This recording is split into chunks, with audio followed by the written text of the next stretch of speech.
Okay guys, today we decided to have a walk around the castle.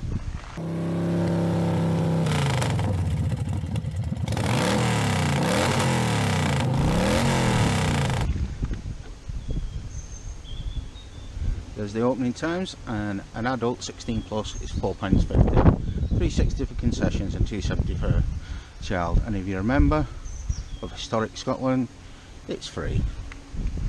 While I'm here, I've got an expert. We're just discussing how a Mancunian would pronounce the name of this castle. Now you see the spelling Tolquhon, and I've tried to pronounce. Excuse me, we're just cutting the grass. Now I'm trying to pronounce it in my Mancunian way. Obviously you think that the QU were there, so Tolquhon, but maybe Tolquhon? Tolquhon? Tolquhon, take out the Q and the U. Yeah. And the local people would even take the L out. So Tolquhon. Tolquhon. Tolquhon. Tolquhon. There you go. Yeah, perfect. Okay. There you go, thank you very much. Obviously the price to get in here now as an adult, £4. £4.50. Okay guys, what we're doing, we're talking about membership of Historic Scotland and what you get for it and how much it costs. Just a brief summary. It is. There you go. Take a look at that. Sorry, as a brief summary, there's the price. As an adult, by direct debit, you will save 15%. Is that 5%? 5%. Sorry. Yeah. So two adults, for me and my Chelle, it's £86.50, £82.18 by direct debit. Or if you pay monthly, then it's what do we say? £6 off. £6 off. And what you get for that is you'll get membership of all the properties in Scotland, free. You get half price for England, half price for Wales and the Isle of Man in the first year. In the second year, all the properties throughout the UK except for Northern Ireland are free. You get 20% off anything you buy, including alcohol. You get 10% of anything you get in the restaurants. You get a magazine 3 times a year, and of course just as important is that your membership contributes to the upkeep of all the properties, so preserving them for future generations. I take it Edinburgh Castle's part of one of yours? Yes, I mean again, if you look at that, I mean supposing for you and your wife entrance to Edinburgh Castle would cost you £31, well your membership's 80. Yeah. So if you take that castle, and Stirling Castle is £29, so for 2 castles alone it's paid. And the other thing, of course, if you visit Edinburgh or Stirling, is that you don't have to queue up, so you're straight in. And if the other thing I find is that with these places is that you can go down for half an hour, come away, doesn't matter. If you're paying £16.50, you're going to stay all day, get your money's worth. Yes. I must admit, me and Michelle have been to Edinburgh and Stirling Castle. We're quite like, I prefer Stirling Castle actually. Yes, I do. And yeah, well worth a visit. It was the last time that we were members of the Historic Scotland. We went around all the castles, and it's definitely worth a visit. Edinburgh Castle alone, just to see the Scottish Crown Jewels. But like I say, me and Michelle prefer Stirling Castle. Bit of history. And again, if you were to join up here on the direct debit, then of course you would save your initial £4.50 interest. Unfortunately, I can't give you my details at the minute, but I can take it home and get Michelle to fill this in. Okay, and then you can do it online if you wish. Yes. Okay. So in the meantime, it's one adult for yourself, is it? Yes. There was a castle here in the year 1420. It may have been built by the Preston family. Now the Preston family owned Fyvie Castle, which is not too far away, and this one. They were their 2 seats in this area. The area at the time was called Formartine, it's now called Buchan. Okay, you got the Formartine railway line, which goes up and down.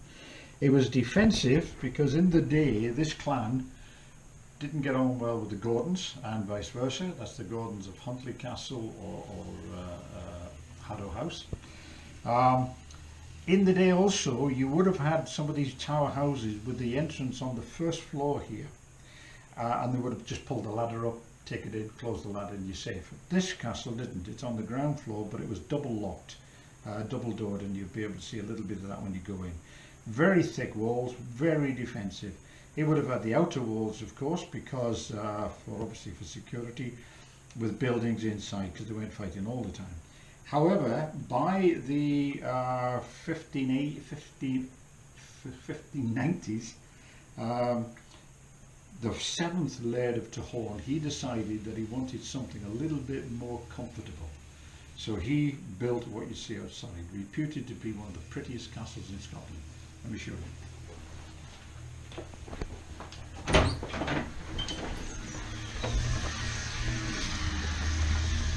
So here we go. So what he decided to do is to hold on to the tower, which became known as the Preston Tower, and he built 4 ranges, 1, 2, 3, 4, with a courtyard in the middle. When he finished, that was the result, as it is now, but this is how it may have looked when it was done. If we get rid of the grass, so you can see it would have been plastered or harled, it would have been whitewashed. In the front here you would have had the formal garden, similar to what you've got at Pitmedden. The other side there would have been parkland, you'd have had domestic animals, you would have had orchards, etc, etc. Okay? On the back wall that you see in front of us are a series of bee bowls, and there's a picture here in your guide which I can show you. That's them. 12 in all, built into the wall, and in each of these bee bowls is a beehive. Now these are obviously imitation ones. But the idea was that during the summertime everything was fine, but in the winter they would cover these bee bowls up with straw to keep the bees warm, and obviously to produce more honey. The other thing which is important to note is that because it was a new build with new ideas, on the first floor, you can see where the bars are above the entrance, he built a gallery. Now, as you know, if you're in the local area, we get the odd rainy day here, like 300 occasional. Yeah. Occasional. So because of that, he built this L-shaped gallery, and in it they would have used it for exercising, for socialising, for concerts or whatever was going on at the time. Their books would have been in there, they would have had portraits on the wall. The ceiling, of course, would have had probably religious insignia, inscriptions. Okay. Around that corner there, to my left, around the corner is what's left of the dove coot or the pigeon coot, and they used to breed pigeons for food. So you can have a look at that as well. Okay. Defensive it looks, you've got gun loops on either side of the castle, but in fact they were for decoration only, it was for pride. The castle was finished in the year 1589, and the same year, a couple of months later, James VI of Scotland, James I of England came to visit. So it would have been a glorious occasion. It was 1589, that wasn't it? 1589 when it was complete, and 1589 when he turned up. I did see that. I did read up on that on the website. There you go. Did a little bit of research. Excellent, excellent. Obviously. Okay. Okay. Any other questions? You know what I am.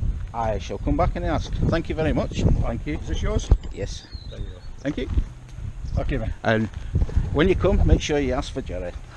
You do that. Thanks, man. Okay. Thank you.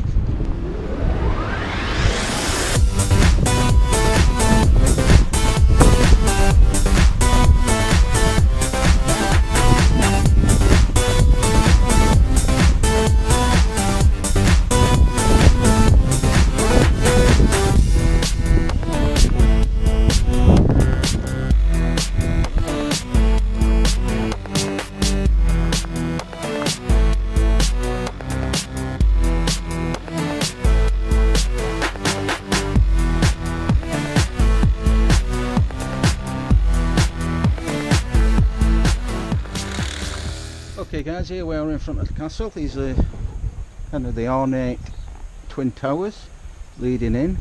As Jerry just said to us, they are decorative and not fully defensive.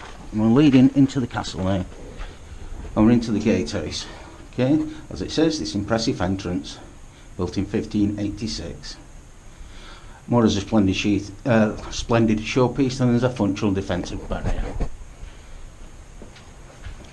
So it wasn't built to keep the riffraff out.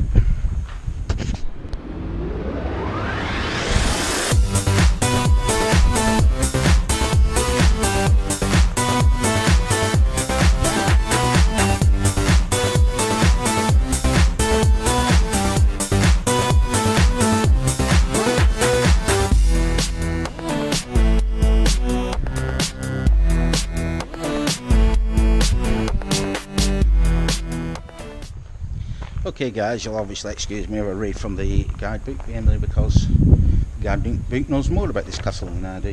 What we have here now is Preston's Tower. It's the oldest surviving structure on the site, and it was built around 1420, and about the time when the Forbes family first gained ownership of this castle. Let's see what the sign says. Yes, Preston's Tower, the old, I'd have to get Chelle to pronounce that, the old tower, the oldest part of the castle. Okay guys, I'm going to stop this video here, and I nearly said that correctly. I'm going to stop this video here. That's about 11.5 minutes of video, 12 minutes by the time I put this in, a video. Now I'm very conscious of the length of videos. The reason I say that is if you look back at my Peterhead prison visit, I did that in 2 parts. Now the first part was I think 17 minutes and the second part was 27 minutes. Now the first part has been watched far more than the second part. Now it's the same video, same content, but I'm just thinking that the time is too much time. It's obviously 27 minutes. It's an entire television programme, minus adverts. So please let me know in the comments below what you think about my times, what you'd like, and I can split it up, because obviously I got something like this now. It's going to split up into probably four 10-minute videos, which obviously 40 minutes is too long to put up in a one-er, but I don't know. Just let me know in the comments below. Now, this isn't my usual style of vlog. My usual style of vlog is what is saying isn't your usual style of vlog. This is what I do. I just go around and do things. It's a lifestyle vlog. Please check out my other videos if you like. Stick around and have a look. I'll get out and about and do as many of these as I can from time to time. No obligation. Just check back, see what I'll put up if you like. Watch. Anyway, with that, I shall stop waffling now, because I've just turned, look at the time, I've just turned this video into 12.5 minutes. Anyway, speak to you later.